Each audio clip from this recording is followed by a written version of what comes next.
Warning, this is not a safe space. I repeat, this is not a safe space. Anyway, so here's the deal. If you're for pro-life, you don't want tax dollars going to fund Planned Parenthood. If you're not pro-life, you don't want taxpayer dollars going to fund lobbying to get more taxpayer dollars, which is really what this comes down to. So you don't have to be a pro-life person to oppose this, because Planned Parenthood, Northern New England, spends $1.6 million a year lobbying government so that it can get more money from you. Mm-hmm. If it took, which is what we said, $300,000, $400,000 coming out, so they could take 1/4 to 1/5 of what they are spending to get your money to not get your money. Mm-hmm. Yes, right. Absolutely. When you look at it even federally, I have my little fiscal facts here. 929.15. And taxpayer dollars subsidize Planned Parenthood's political affiliates. Your taxpaying dollars, $21 million is the lobbying arm for just the political affiliates. Okay? So it's nuts. It's crazy. You don't even have to be pro-life to know that this is a corrupt scam that they have set up that goes and sends our taxpayer dollars into the pockets of these candidates. This is one powerful, powerful political group. Laundering money in the blood of unborn children. So Sununu wants to brown himself, huh? As in Scott Brown? I guess that's what it is. It's interesting. He's getting it from both sides right now. Good. I'm not trying to defend it. Just bear with me a second. So the Democrats put it out an article. One of you ladies that makes it an ideological threesome, doesn't it? It sure does. Yay, right. Calling Catherine Rogers. What about bestiality? Yeah. So go ahead. Sorry. No, that's fine. Claiming that he had claimed to be pro-choice and pro-Medicaid expansion and pro a few things, and then was telling people that he was against them. That's the Democrats' viewpoint. Meanwhile, on our side of things, he's telling us that he's, pro-life and pro-gun and pro-states' rights and so on, and anti-Planned Parenthood. But we apparently have these sources telling us otherwise. I got an angry call from his flack, and I'm going to use that name, David Abrams, because basically said, this could jeopardize our good relationship. Now, Whoa, wait a minute. That's like saying... That's like a threat. That's like Angelina Jolie calling me to tell me she's not going to call me anymore, because she's never done that. We don't have a relationship. None exists. Well, you're right. I never thought about it that way. So I've tried to schedule Chris back on here. Chris seems to be willing to come in and take whatever abuse you guys put out in any relatively... Oh, honey, he's never been in the same room with me. No, but he's been in the same room as a couple of us. He could be. and anyway... maybe not after today. So the task got passed downhill. Apparently the real scheduler is Paul Collins, but I was told the scheduler to deal with was this David Abrams, who didn't get back to me until Steve wrote his piece about we have it on good authority, and now I get the angry call saying, well, since there's no contract in front of the Executive Council yet, he hasn't formulated a thought on what he's going to vote because there's no contract to vote on. Which came out yesterday, probably maybe an hour or two. Let's guess. Let's just pretend. Let's just pretend that nobody in this room is an executive counselor, that we don't have the length or breadth of political reach that a Sununu has. Can we possibly guess what's going to be in the contract? Just maybe. That's too common sense. And let's just say that that's a trait you would like a governor to have something? When they're sitting in the corner office. Please proceed. Well, actually, the Executive Council, revered group of money launderers to the governor, if you go to their little website, it's difficult to maneuver, and I think it's deliberately so. Absolutely. When did the wording? I think it came out a couple of hours after I saw your post about. No. It was up. It was already up. Oh, sure, okay, but you have to look for it.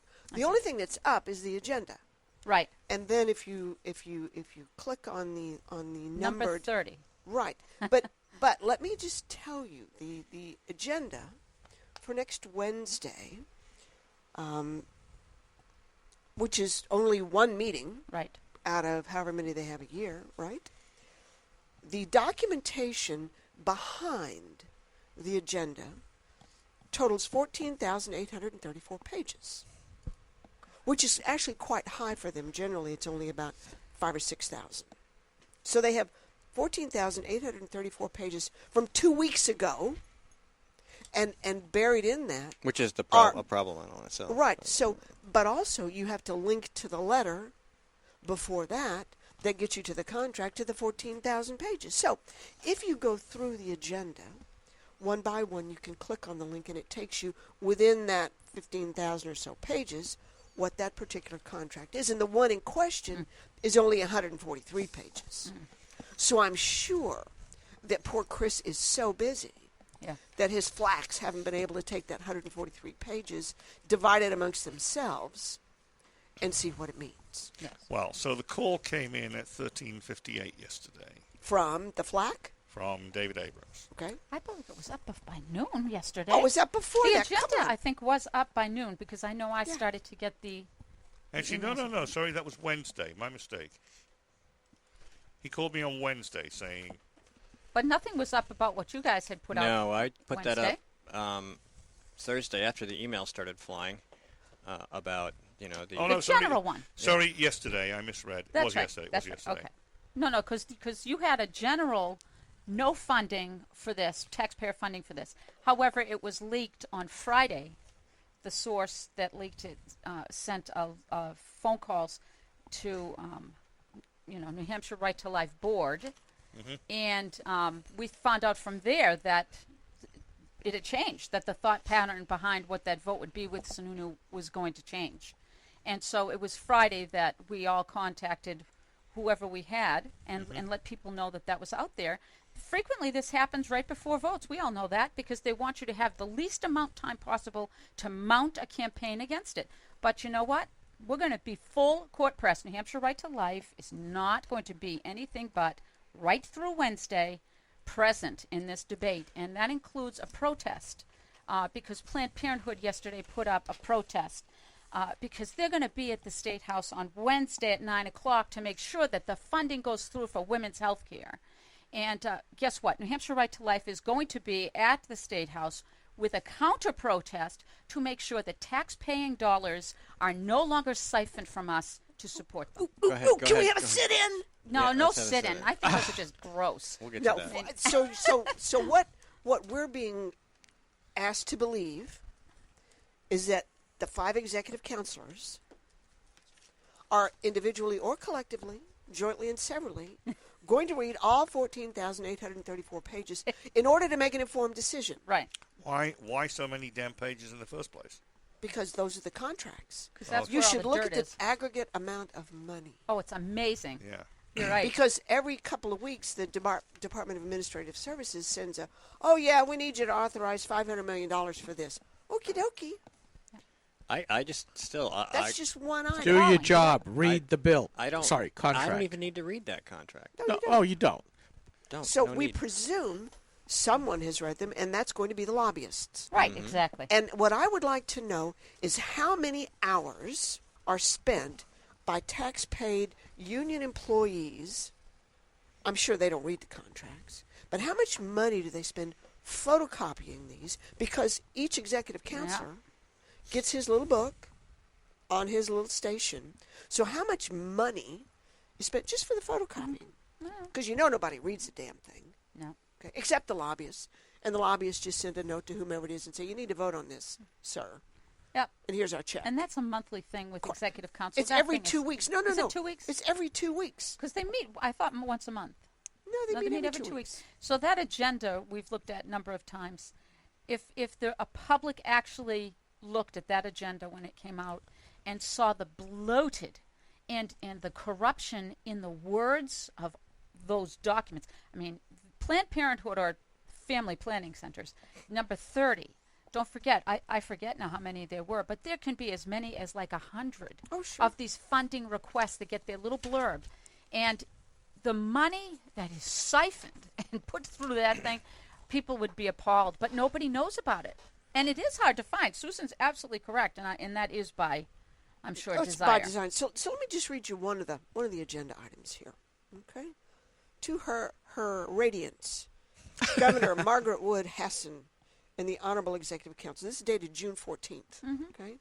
Requested action. Authorize the Department of Health and Human Services to amend existing individual agreements retroactively and prospectively with the state's 2 managed care health plans, Granite State Healthy Plan, doing business as New Hampshire Healthy Families, and Boston Medical Center Health Net Plan, doing business as WellSense Health Plan in Boston. 1, to adjust the rates to reflect the actuarially certified rate structure retroactively and prospectively for the inclusion of the New Hampshire Health Protection Program expanded Medicaid population retroactively from January 1st to June 30, 2016, and prospectively from July 1, 2016 to June 30, 2017, as described in Exhibit B, Amendment 12. The new rate structures provide decreased capitation. Who are they beheading? Payment rates that are reflective of program changes, including It depends managed what the care. meaning of is. I mean, Disgusting. But let's just go to page 2 here. Governor and Executive Council approved the original agreements in May 12, 2012. Now, 100% federal funds for the New Hampshire Health Protection Program, 50% federal and 50% general for the current eligible Medicaid population. And the money here that we're talking about, folks, is $1 billion. It's going to go from $1,739,499,372.35. Okay? Cha-ching. Cha-ching, to a total of $2.285 billion, $135,124 and a penny. I think they should have rounded it up. Okay? Forget the penny. The purpose of these amounts to amend retroactively and prospectively the existing of individual agreements with the state's 2 managed health care plans to reflect the actuarially certified rate structure. Now, what lobbyist wrote this? Okay, because if we have people at the Department of Health and Human Services that know what this means, should have read the freaking letter from the Alcohol, Tobacco, and Firearms Organization in 2011 that said if you get a medical marijuana card, you become a prohibited person and we can take your guns. All right, we're going to talk about that. Stay tuned. Sorry. No, that's an awesome lead into the next Ka-ching! segment. Ka-ching. All right, everybody hang on. This is Grok Talk. We'll be right back. Warning, this is not a safe space. I repeat, this is not a safe space.